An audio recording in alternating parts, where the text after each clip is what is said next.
शिवसेना ठाकरे गटाचे नेते आणि महाराष्ट्र विधान परिषदेचे विरोधी पक्षनेते अंबादास दानवे यांनी उपमुख्यमंत्री एकनाथ शिंदेंसह शिंदे गटावर जोरदार टीका केली आहे।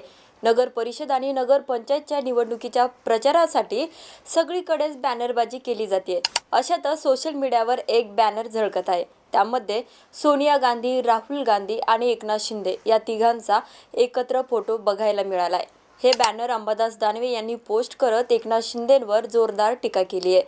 हे बॅनर उमरगा नगर परिषद निवडणुकीच्या प्रचाराचे असून शिवसेना, काँग्रेस, लहुजी शक्ती सेना, रयत क्रांती आणि मित्र शहर विकास पॅनलचे नगराध्यक्ष पदाचे आणि प्रभाग क्रमांक 2 चे अधिकृत उमेदवार असे या बॅनरवर नमूद करण्यात आले।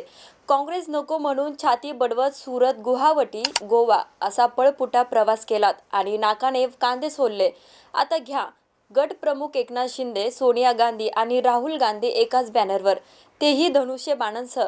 थोडक्यात म्हणजे दिल्ली स्वारांच्या भीतीने बाळासाहेबांचे विचार खुंटीला टांगलेत, याला म्हणतात बुडाखाली अंधार, असे अंबादास दानवे यांनी म्हणत शिंदेंवर जोरदार टीका केली आहे।